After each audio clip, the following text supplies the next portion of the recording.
തൊഴിലുറപ്പ് തൊഴിലാളികളെ അവഹേളിച്ചവർ അവരുടെ സംസ്കാരമാണ് കാണിച്ചതെന്ന് കെ ശൈലജ ടീച്ചർ പറഞ്ഞു. തന്നെയും വ്യക്തിപരമായി അവഹേളിക്കുകയാണ്. ജനം എല്ലാം കാണുകയും മനസ്സിലാക്കുകയും ചെയ്യുന്നുണ്ടെന്നും ശൈലജ ടീച്ചർ പറഞ്ഞു. വടകരയിൽ നിന്നും PV ജോഷ്ല തയ്യാറാക്കിയ റിപ്പോർട്ടിലേക്ക്. കെ ശൈലജ ടീച്ചർ ഇപ്പോൾ ചേലിയിലെ സ്വീകരണ കേന്ദ്രത്തിലാണുള്ളത്. ഒരുപാട് കുട്ടികളും അതുപോലെ തന്നെ സ്ത്രീകളും ടീച്ചറെ കാണാനായി ഇവിടെ എത്തിച്ചേർന്നിരിക്കുകയാണ്. ടീച്ചർക്ക് ഇതുവരെ ഉണ്ടായിരുന്ന കാര്യങ്ങളൊക്കെ തന്നെ ഞങ്ങളോട് വിശദീകരിക്കേണ്ടതുണ്ട്. ടീച്ചർ എന്താണ് ഇതുവരെയുള്ള പ്രചാരണ പരിപാടികൾ, അതുപോലെ സ്വീകരണങ്ങൾ, ഇതേക്കുറിച്ചൊക്കെ എന്താണ് പറയാനുള്ളത്? എങ്ങനെ മുന്നോട്ട് പോകുന്ന പ്രചാരണം?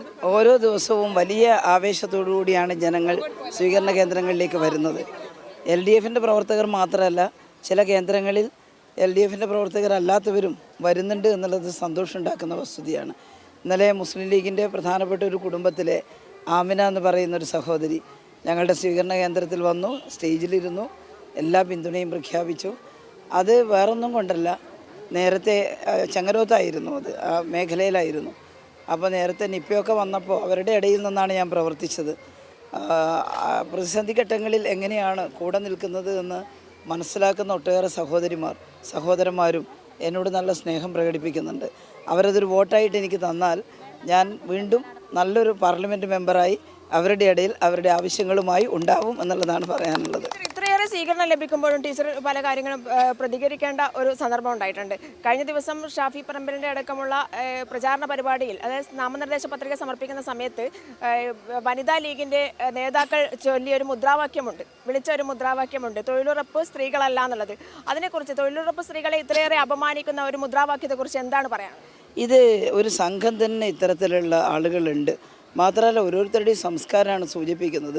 തൊഴിലുറപ്പെന്ന് പറയുന്നത് എത്ര അന്തസ്സുറ്റ ജോലിയാണ് നോക്കൂ. അതിനകത്ത് എല്ലാ വിഭാഗ സ്ത്രീകളുണ്ട്, ജാതി മത ഭേദമില്ലാതെ പണിയെടുത്ത് കാശുണ്ടാക്കി ജീവിക്കുന്ന അഭിമാനമുള്ള സ്ത്രീകളാണ്. എന്നിട്ട് തൊഴിലുറപ്പിൻ്റെ പെണ്ണുങ്ങളല്ല, എന്തൊരു പരിഹാസമാണ്. നിങ്ങൾ ആലോചിച്ച് നോക്കൂ, തൊഴിലുറപ്പിൻ്റെ പെണ്ണുങ്ങളല്ല ഞങ്ങൾ, പിന്നെ ആരാണ് അവർ?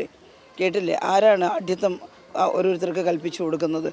ഈ നാട്ടിലെ സാധാരണക്കാരായ മുഴുവൻ സ്ത്രീകളെയും അവഹേളിക്കുന്ന, എല്ലാ വിഭാഗ സ്ത്രീകളെയും, സ്ത്രീ സമൂഹത്തെ അവഹേളിക്കുന്ന മുദ്രാവാക്യം ഉയർന്നു എന്നത് അവരുടെ സംസ്കാരം കാണിക്കുന്നതാണ്. ഇത് മാത്രമല്ല, ഇപ്പോൾ എൻ്റെ ചിത്രം വളരെ മോശമായിട്ടുള്ളൊരു വൃത്തികെട്ട ചിത്രത്തിൻ്റെ മേലെ അതിന് തല മാറ്റിയിട്ട് എൻ്റെ തല വെട്ടി പോസ്റ്റ് ചെയ്തിട്ട് പരിഹസിച്ചുകൊണ്ട് പോസ്റ്റ് ചെയ്തു. അവരെന്താ ഉദ്ദേശിക്കുന്നത്? ഞാൻ ഈ നാട്ടിലെ ജനങ്ങളുടെ ഇടയിൽ ജനപ്രതിനിധിയായും രാഷ്ട്രീയ പ്രവർത്തകയായും കുറേ കാലമായിട്ട് പ്രവർത്തിക്കുകയാണ്. എൻ്റെ വേഷവും എൻ്റെ പ്രവർത്തനവും എൻ്റെ സംസാരവും എല്ലാം ജനങ്ങൾ എപ്പോഴും കേൾക്കുന്നതാണ്. അങ്ങനെയൊരു കോലത്തിലാണോ ഞാൻ നടക്കുന്നത്? അങ്ങനെ എന്നെ അപകീർത്തിപ്പെടുത്തിയാൽ അവർക്ക് വോട്ട് കിട്ടുമെന്ന് കരുതിയോ? പക്ഷേ ഈ പരിപാടി ഉണ്ടല്ലോ, മനുഷ്യനെ അവഹേളിക്കുന്ന ഈ പ്രവർത്തനം കാണുമ്പോൾ ഇത്തിരി വിഷമമുണ്ട്. ഞാനതെൻ്റെ നാട്ടിലെ എല്ലാ രാഷ്ട്രീയ പാർട്ടിയിലും പെട്ട ജനങ്ങളുടെ മുമ്പാകെ വെക്കുകയാണ്. അവർ പറയട്ടെ ഇത് ശരിയാണോ അല്ലയോ എന്നുള്ളത്. അതുകൊണ്ട് നിങ്ങൾ വോട്ട് ചെയ്ത് തന്നെ വിജയിപ്പിച്ചാൽ ഞാൻ ഈ മണ്ഡലത്തിൻ്റെ ജനപ്രതിനിധിയായിട്ട് വടകര MP ആയി ജനങ്ങളുടെ കൂടെ ഉണ്ടാകും. അത് മാത്രമേ എനിക്ക് പറയാനുള്ളൂ.